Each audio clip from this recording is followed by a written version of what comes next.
hugging him from behind. The captain's name was 𝗚𝗢𝗜𝗓𝗓, hugs him from behind and says, "Don't shoot me, nothing to worry about here." And then this entity robot thing just disappears. He had several other encounters, and he also shared stories that his men had as well when they were observing this several month phenomena happening in this small town. And then just 2 months after giving that interview, he supposedly took his own life. Oh my God. Now, there's a lot of conspiracy around that because according to the Brazilian UFO researchers, they obviously contacted his family members and his friends to see if he had any of those kinds of intentions. And what they came across was that he was a very happy man, he was a very healthy man. There was no reason for him to do what he did.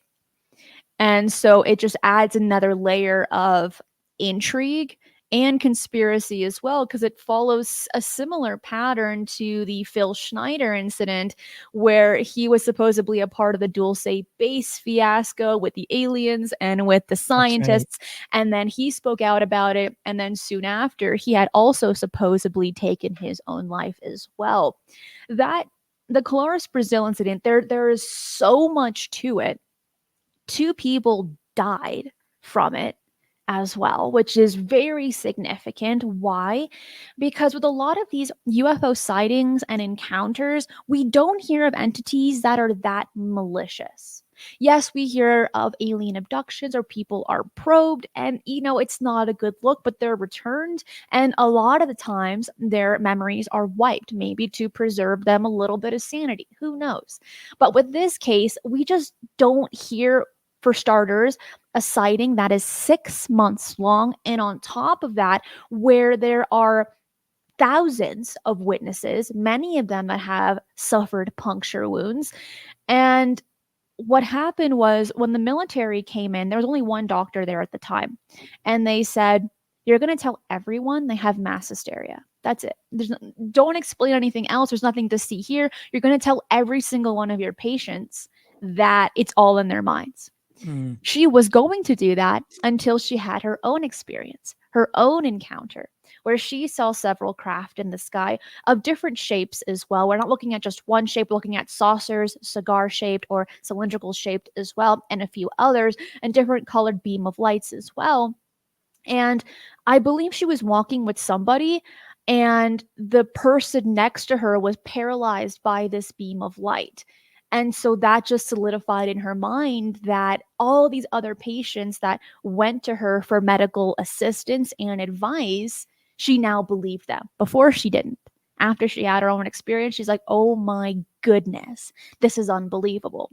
Now, those 2 people that passed away that I had just mentioned a little bit earlier, she was not able to care for them because in that moment when they had entered her clinic, they were completely paralyzed, almost in this rigor mortis state where they weren't able to move any of their limbs at all. So they had to be sent to the nearest town with the bigger clinic.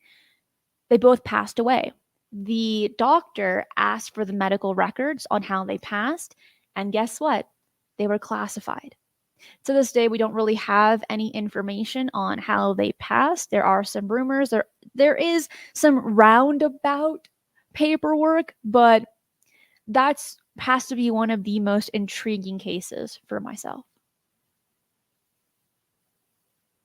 And Ty here, he's like, I don't know. It's crazy. It is. It's pretty wild.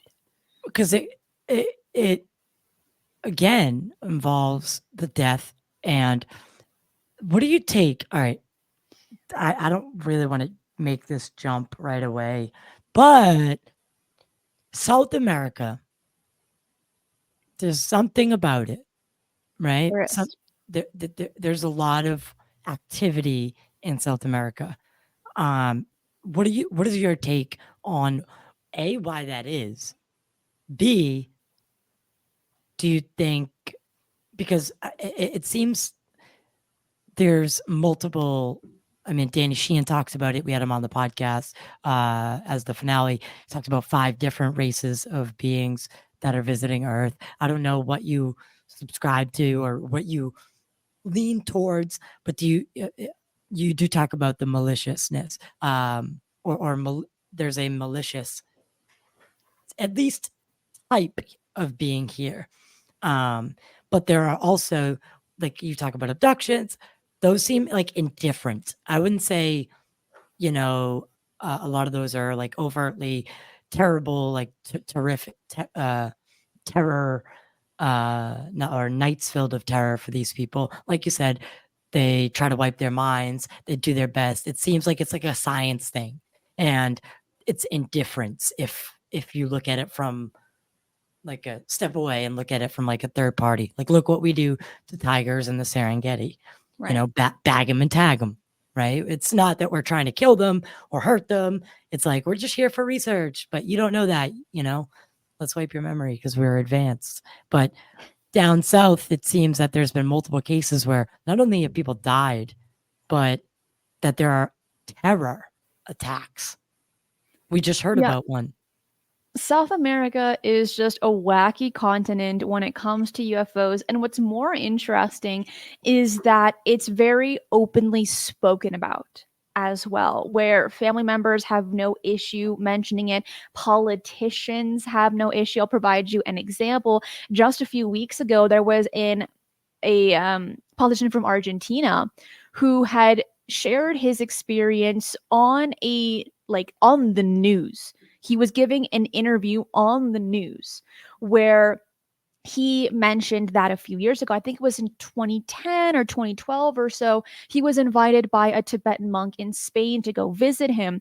And so he brings a few people with him, and this Tibetan monk ends up showing these people just right near a valley of several craft. I think it was about five or so that the politician had mentioned, and stated the monk had mentioned to the men, stating, they're just here to observe you. I know these craft very well. I know it's crazy, right? And he goes back to Argentina, and then a few years later he brings his son back to Spain to experience the same thing, and he was unable to. But what I'm getting at here is that this person that has a significant background being a mayor for a specific town in Argentina was willing to share his experience on national television. And then there was a Cuban one that shared his story a few weeks prior to the politician from Argentina. And these countries in general, aliens are significant in many of their cultures. We can go, I would say, from Mexico down. So, like, from Mexico to Chile, like, we're looking at all those countries. And Absolutely. even my mother, who was raised in Caracas, in Venezuela, she As a also state had Venezuela. her experience in the 80s where she had a UFO sighting with her mother and her brother, and it was on the news, it was on the newspapers as well. And then that one was quickly brushed off as a military operation. But it's interesting to see how much more open they are willing to speak about this, more so than the United States and Canada as well. So I think that adds a little bit of, like, I think it just solidifies the topic a little more for them, to where you say aliens and they're like, duh, yeah, my grandmother had a sighting just a few weeks ago. And they have Right. no problem sharing it with you. There's not this high level of Stigmatism. stigma and distrust like there is here in the States. So that's interesting. Now, to answer your other question about the terror part, why does South America just have a little bit more crazier UFO sightings and encounters? What if it's because it's easier for them to talk about? What if it's happening all over the world, but everywhere else it's a bit more classified? That would, yeah, that would make sense, right? Because, and they're not, do you think that they're, okay, because someone even mentioned it already, but there's this thought that, again, it goes back to their cultural roots, Right. that these are potential, but not just potentially demons, but also angels in some instances. And their history a lot, or culture allows for these things to be discussed openly. James Fox made the movie Moment of Contact. The three girls, what they thought they saw automatically, right, was a demon. And they ran home saying that they saw a demon. They also smelled very, very high, pungent, like a sulfur smell. And what is that related to?